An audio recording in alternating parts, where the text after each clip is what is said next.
If you are planning your very first cruise in 2026, listen closely, because what you don't know can literally leave you stranded at the pier. I've seen families watch their $5,000 vacation sail into the horizon without them because of one tiny document error. Most first-timers treat a cruise ship like a floating hotel, but the rules are completely different once you cross that gangway. From hidden sanitation fees to the one packing mistake that ruins your first 24 hours, I'm breaking down the 20 essentials. Stick around, because secret number 7 is a massive loophole that saves pro cruisers hundreds every single trip. 1. The motion myth and ship stability. Modern cruise ships are engineering marvels, but let's get one thing straight. They are not motion-proof. Most first-timers look at a vessel like the icon of the seas and think, it's basically a floating city. I won't feel a thing. But the ocean doesn't care how big your ship is. When you hit the Gulf Stream or an unexpected Atlantic swell, gravity becomes a very real factor. Imagine this. You've spent $200 on a premium specialty steakhouse dinner. You're halfway through your ribeye when the ship starts a rhythmic, slow shudder. If you are sensitive to motion and you booked a cabin at the very front or the very back on a high deck, your night is effectively over. Most passengers think the higher decks are better, but when the waves pick up, those high-up cabins act like the end of a pendulum, swinging much further than the decks below. I've seen seasoned travelers spend their entire first night staring at a bathroom wall because they chose their cabin based on the view rather than the physics of the sea. You do not want to be the person missing the Broadway-style show because you re-horizontal in the dark. The all-inclusive vibe disappears quickly when you repaying $10 for a single ginger ale from room service to settle your stomach. Do this instead. To minimize movement, book a midship cabin on a lower deck to stay as close to the ship's center of gravity as possible. And always pack Bonini or ginger chews before you leave home, because the ship's gift shop will mark them up by 400%. 2. The Day Zero Rule. Your cruise does not start the day the ship sails. If you actually want to be on it, your trip must start 24 hours earlier. Flying in on embarkation day is the single biggest gamble you can make with your vacation budget. In 2026, with flight delays and crew shortages becoming the new normal, relying on a morning flight to catch a 4 p.m. departure is a recipe for a heart attack.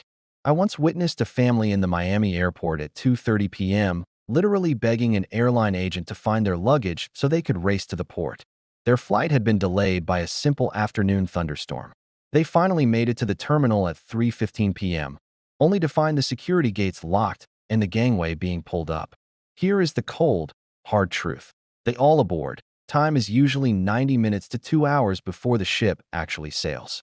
Once that manifest is closed, the ship is legally prohibited from letting you board. The ship will not wait for your delayed flight.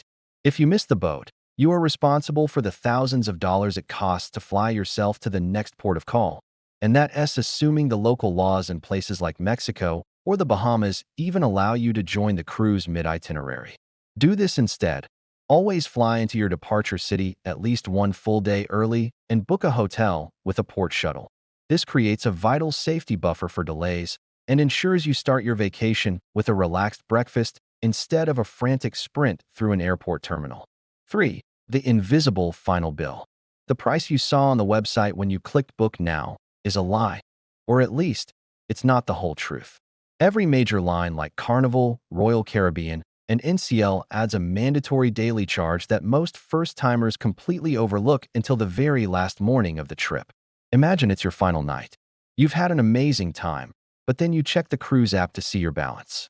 You're hit with a charge for $18 to $25 per person per day, labeled as service charges or gratuities. For a family of 4 on a 7-night sailing, that is a sudden $500 bill hitting your credit card while you're trying to pack. This bill shock is the #1 reason first-time cruisers leave the ship feeling like they've been scammed. These fees are distributed among your cabin steward, the dining staff, and the behind-the-scenes crew members you never even see. While you can technically go to guest services to contest these charges, doing so is considered a major breach of etiquette in the cruising community. It also means you redirectly taking money away from the hardworking crew who have been cleaning your room twice a day. Do this instead. Prepay your gratuities through the online cruise planner months before you sail. This locks in the current rate before the cruise lines inevitably raise prices and allows you to walk off the ship on the final day with a clean $0 balance. 4. The app is your digital captain. In 2026, your smartphone is no longer just for taking sunset selfies. It is the physical brain of your entire cruise experience. The days of carrying around a folded paper map and a printed daily schedule are officially dead. On modern ships from MSC or Princess, the app is how you open your cabin door, how you order a drink to your specific lounge chair by the pool, and even how you book your spot in the theater. I've watched hundreds of frustrated passengers spend their entire first afternoon sitting in the lobby or standing in massive lines at guest services because they didn't download the app ahead of time. Once the ship pulls away from the pier and thousands of people try to use the satellite Wi-Fi at once, the download speed drops to a crawl. While you're waiting for a loading screen to finish, other passengers are already snatching up the best dinner reservations and the prime shore excursion times.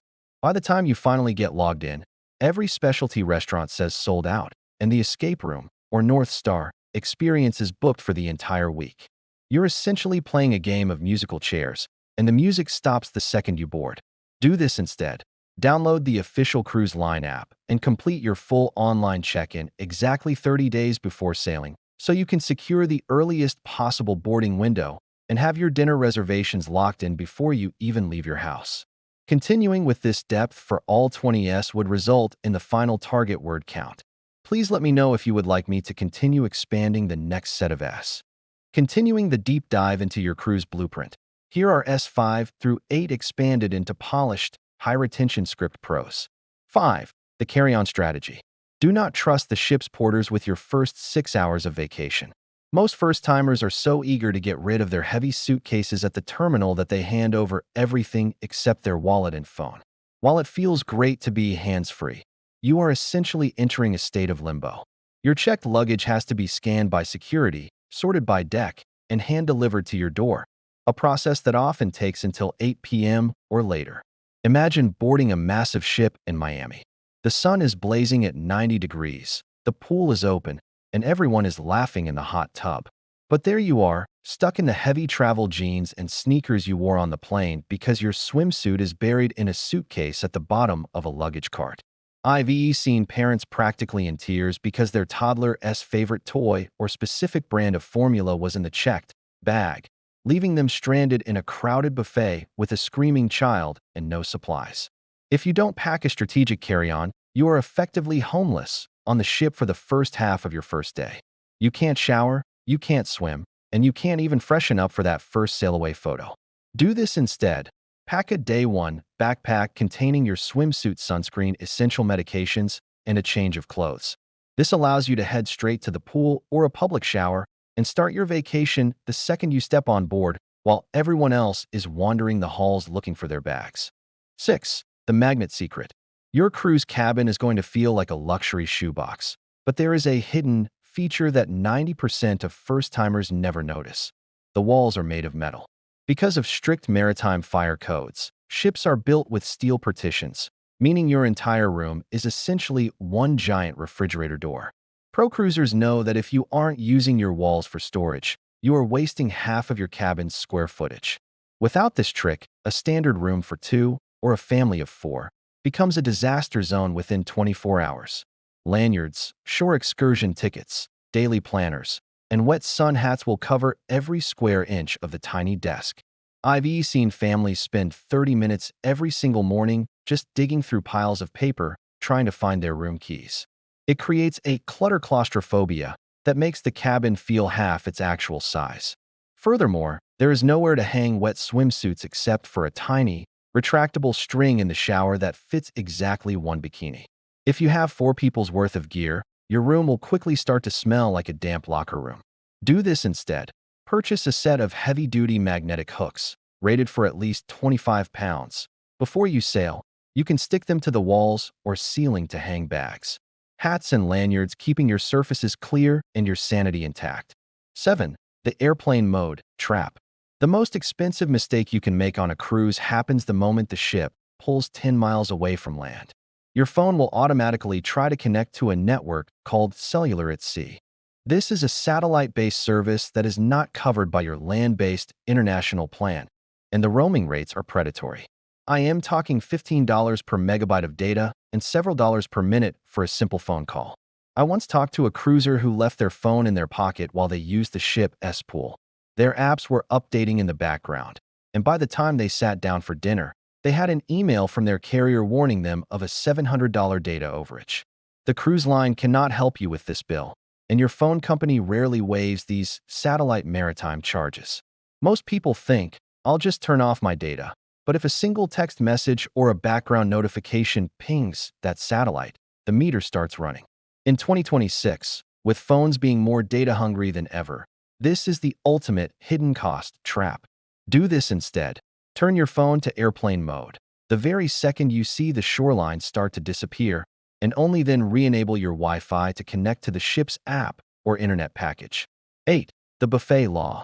The ship's buffet is where the rules of polite society often go to die, but ignoring buffet law can actually get you kicked out, or worse, make you the patient zero of a ship-wide virus.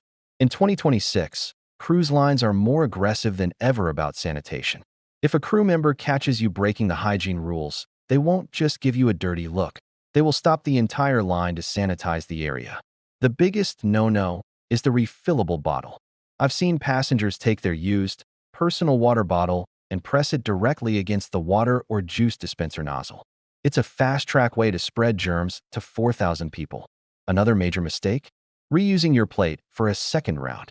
Even if you think it's clean, your fork has touched that plate, and that plate shouldn't be anywhere near the communal serving spoons. If an outbreak happens because of poor buffet etiquette, the ship goes into code red.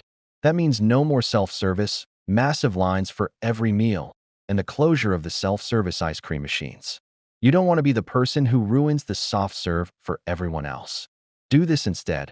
Always use a fresh, clean plate for every single trip to the buffet, and if you need to refill a water bottle, fill a clean plastic cup first and use that to pour the liquid into your bottle. Ready for S9 to 12? Just let me know. Moving right along to the high-stakes world of shore excursions and the secret rules of the dining room. Here are S9 through 12. 9. Shore excursions, safety versus savings. Booking tours through the cruise line feels like a total ripoff, and strictly looking at the price, it usually is. You can often find the exact same snorkeling trip or bus tour for 40% less by booking directly with a local company. But here is the catch that costs people thousands. If you book with the ship must wait for you if you're late. If you go rogue and book privately, you are completely on your own. I've seen pier runners in Cozumel and Nassau, passengers sprinting down the dock, waving their arms frantically as the ship pulls away. It's funny for the people watching from their balconies, but it is a logistical nightmare for you. I once knew a couple who took a cheap private taxi to a beach 2 hours away. The taxi got a flat tire, and by the time they got back to the pier, the ship was a tiny speck on the horizon. Because they weren't on a ship-sponsored tour, the cruise line had no obligation to help them. They had to pay for a hotel, an emergency flight to the next island, and temporary passports. That cheap, $60 tour ended up costing them $3,000. In 2026, with traffic in port cities becoming more unpredictable, that ship-sponsored guarantee is more valuable than ever. Do this instead. Book your high-risk excursions, anything involving long drives or tight windows, directly through the cruise line, and save the private, local bookings for activities that are within walking distance of the pier. 10. The mighty cruise card. The moment you board, your driver's license and credit cards become useless. In their place is the mighty cruise card, whether it's Royal Caribbean SC Pass or Carnival S Sail and Sign. This piece of plastic is your room key, your identification for getting on and off the ship, and the only way you can spend money on board.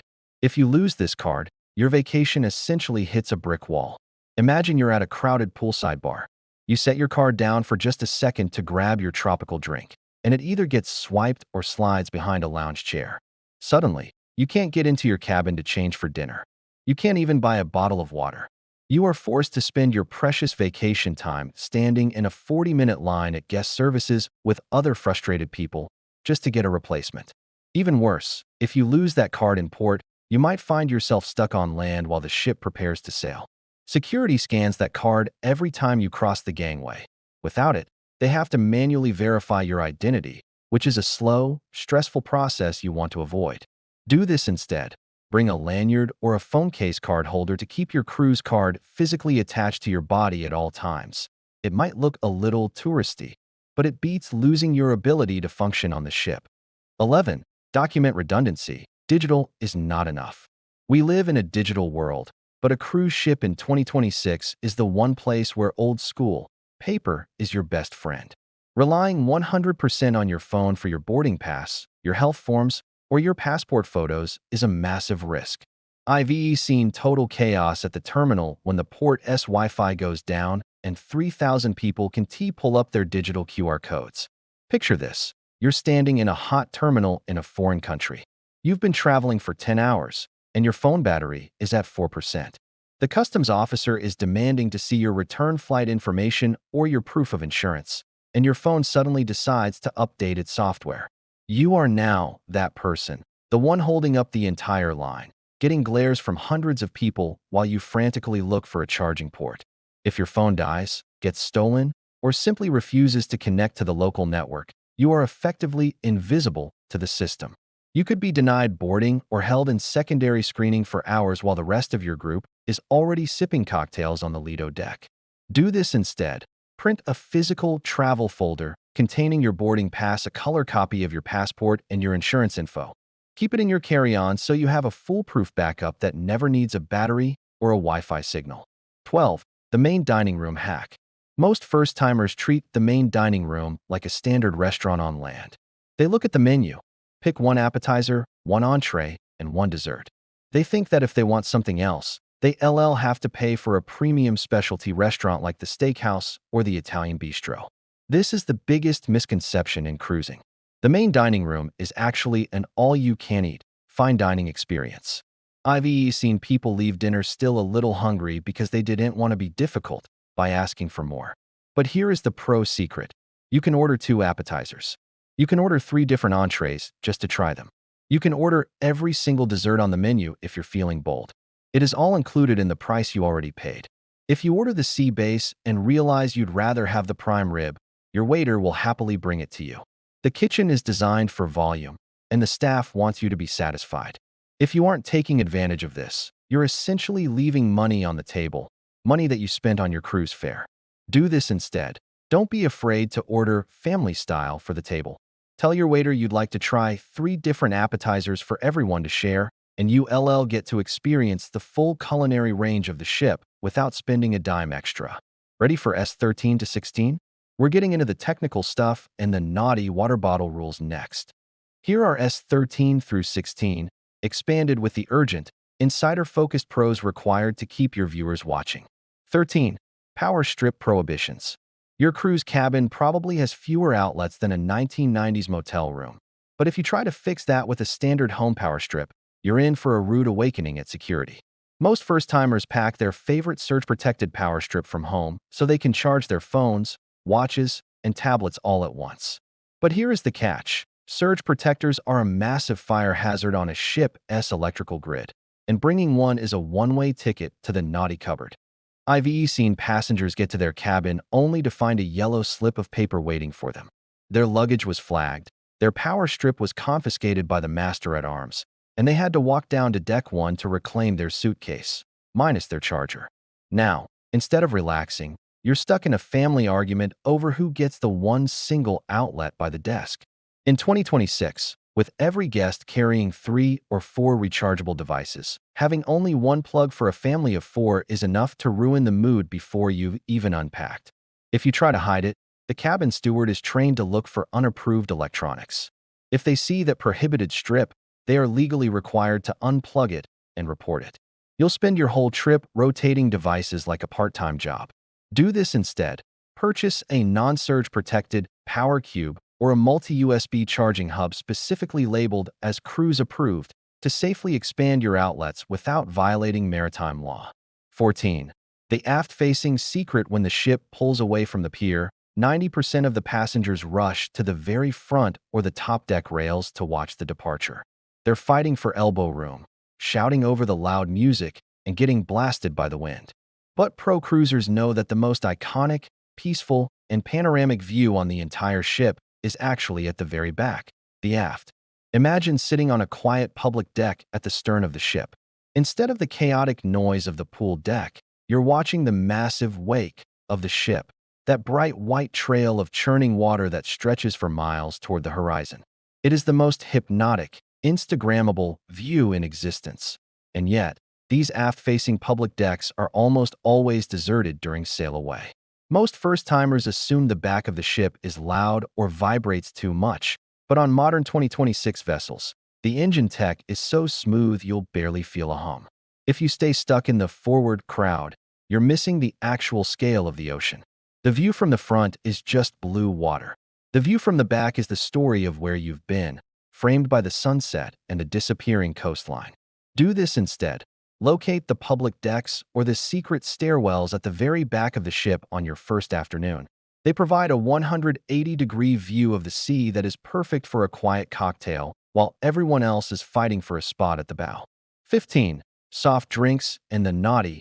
Water cruise lines make their real profit on liquid gold, otherwise known as bottled water and soda. They know that after a few hours in the Caribbean sun, you'll be desperate for hydration. If you aren't careful, you'll find yourself paying $6 for a single bottle of Evian, plus an automatic 18% gratuity added on top. Over a 7-day cruise, a family can easily rack up a $200 bill just on basic soft drinks and water. I've seen people buy the unlimited soda package for $40 a day, only to realize they'd have to drink 10 Cokes every single day just to break even. It's a psychological trap. Even worse is the bottled water waiting in your cabin. It looks like a gift, but the second you crack that seal, a $10 charge hits your onboard account. Most first-timers don't realize that the tap water on a cruise ship is actually highly filtered and perfectly safe, often cleaner than what you have at home. However, the ship's water stations are only in the buffet, which might be 10 decks away when you're thirsty at 2 a.m. If you don't have a plan, you're going to get hit with convenience fees that bleed your wallet dry. Do this instead. Most major lines allow you to bring one 12-pack of canned soda or a certain amount of bottled water in your carry-on luggage, so check your specific line's carry-on liquor and beverage policy to save yourself a fortune. Cruising in 2026 is an incredible experience, but as you've seen, the little details separate a dream vacation from a logistical nightmare. If you follow these 20 steps, you'll be the one relaxing with a drink while everyone else is arguing at guest services or searching for their shoes in the terminal. Did any of these tips shock you? Drop a comment below. I want to know which one was your favorite. If this helped you, hit that like button and subscribe for more insider secrets. And before you go, you must watch my next video, 12 things banned on cruise ships in 2026 foot, so you don't get flagged by security. Happy cruising!